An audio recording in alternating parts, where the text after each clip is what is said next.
नमस्कार and good morning. मैं हूं आलोक सतपथी और आप देख रहे हैं मेरा YouTube channel the fifth quadrant. Fifth quadrant में लेकर आया हूं मैं आपका कार्यक्रम फिलोसॉफिकली योर्स। फिलोसॉफिकली योर्स में आप देखेंगे कि आलोक सतपथी बोलता है, और जब आलोक सतपथी बोलता है तो आलोक सतपथी तोलता भी है।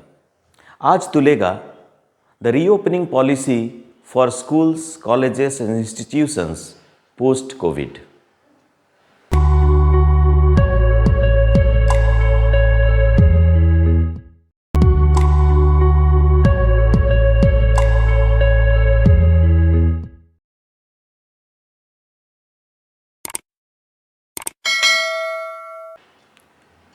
As I mentioned, today's topic is about the policy of reopening the schools, colleges and institutions, educational institutions in particular, in our country post-COVID. It's a time when we have started saying goodbye to COVID. Covid का जो कहर है वो धीरे धीरे दिनों दिन कम होते जा रहा है, and the cases are receding and people are trying to come back to normalcy. Markets अब खुले हैं, दुकान बाज़ार में जो कारोबार चल रहा है that is becoming normal day by day, and people have also started behaving in a way they were behaving before COVID, and this is the time to think about the complete reopening of schools, colleges, institutions and universities. लेकिन ये नहीं हो रहा है। Although some states and some central government institutions have already opened their doors for the students who have been there at home for last 1.5 years. So, in spite of that, many institutes have still not opened the doors and hostels for the students.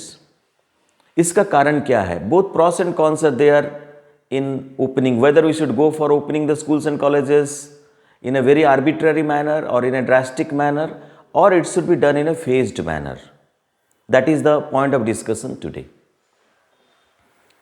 बात यह है कि कितने दिन हमारे students घर में बैठेंगे, और ऐसा भी सिचुएशंस है students those who took admission in the year 2020 they have not seen their institution, they have not seen their college, they have not seen their hostel, they have not seen their teachers physically, but they have been attending classes, they have been writing examinations online, and this process of online activities, the virtual activities are going on.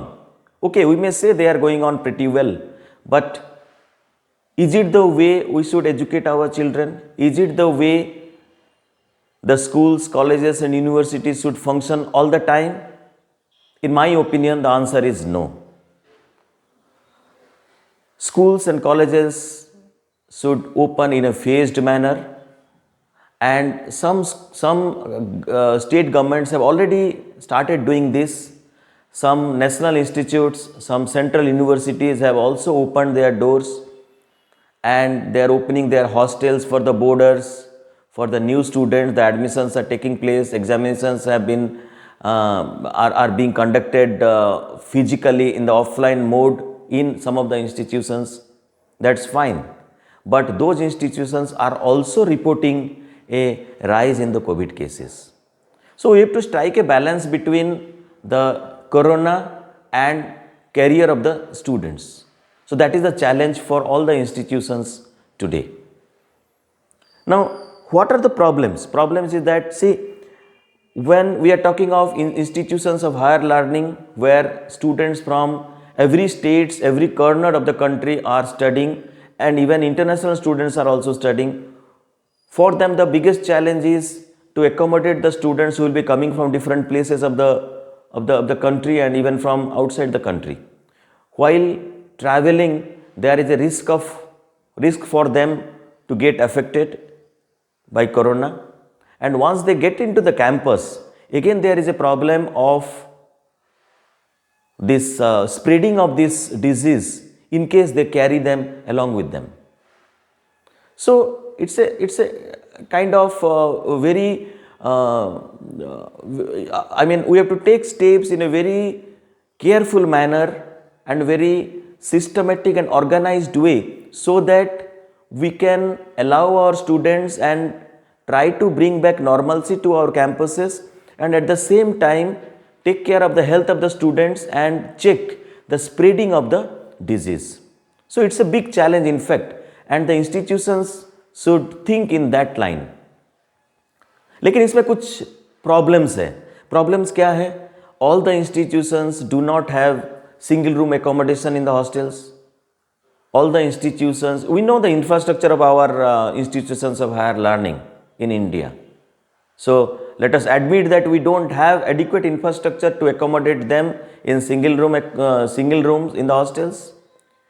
We might not be having adequate quarantine facilities in all the institutions. We are well aware of the healthcare facilities in our educational campuses, in our small towns and villages. Even in big towns, the healthcare facilities are very limited and not quite affordable by each and everyone. So these are the things that one has to take care.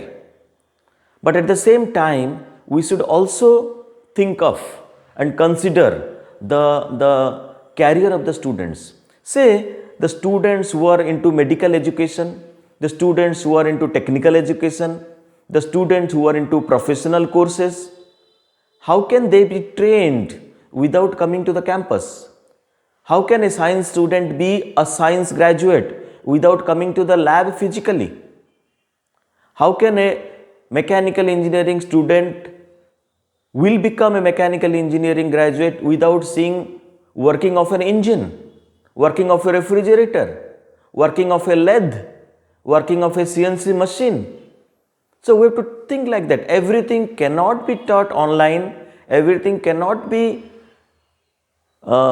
imparted, every education cannot be imparted in the virtual mode. Well, there are courses like liberal arts, there are courses like humanities, which can be to a great extent can be effectively imparted on students. But what about the technical education? Technical education, you can't just make them learn through online mode. It is just like learning swimming on online mode from YouTube and then jumping into the pool. So that doesn't work. So we have to strike a balance between the career of the students, about the health of the students, and now we are in a situation where the students are very excited to come back to the campus, because in their youthful days they want to mingle with their friends, they want to have a social life in the hostel, they want to physically attend the classes and come in personal contact with their teachers, guides and mentors, particularly the research students. But the parents are in a fix. The parents are thinking about the career of their child, they are also thinking about the health of their child. For them, both are important. So we have been prioritizing health over the career for 1.5 years. Now it's time for all of us, for the parents, for the teachers, for the mentors in the society, to seriously think about the careers of the students as well, to prioritize it over the health. Of course, health is something which cannot be compromised, but then career is also something which is to be given the due, the weightage it demands. So now, because the corona cases are receding in the country, now because the things are becoming gradually normal in all walks of life, it is time for the institutions to think of reopening their doors for the hostel boarders, for the students and for the new entrants. कभी कभी मुझे लगता है कि ऐसा तो नहीं हुआ कि some of the institutions have become very comfortable with the online system, और इतना comfortable हो चुके हैं कि they don't want to come out of the comfort zone, so they have not started thinking about calling their students back to the campus. ये भी हो सकता है. आप सोच के देखिए, ये भी हो सकता है. अगर ये फैक्ट है, if this is the fact, then this is going to be very unhealthy. This is not going to help either the students nor our education system. So, in this video, I call upon all the viewers to give their opinions on whether we should immediately reopen all the schools, colleges and institutions in the country, or it should be done in a phased manner, or we should wait for the anticipated third wave to come and go. It's a question for you, and with this I close this discussion today, inviting comments from your side. Keep watching Philosophically Yours in the Fifth Quadrant. Thank you.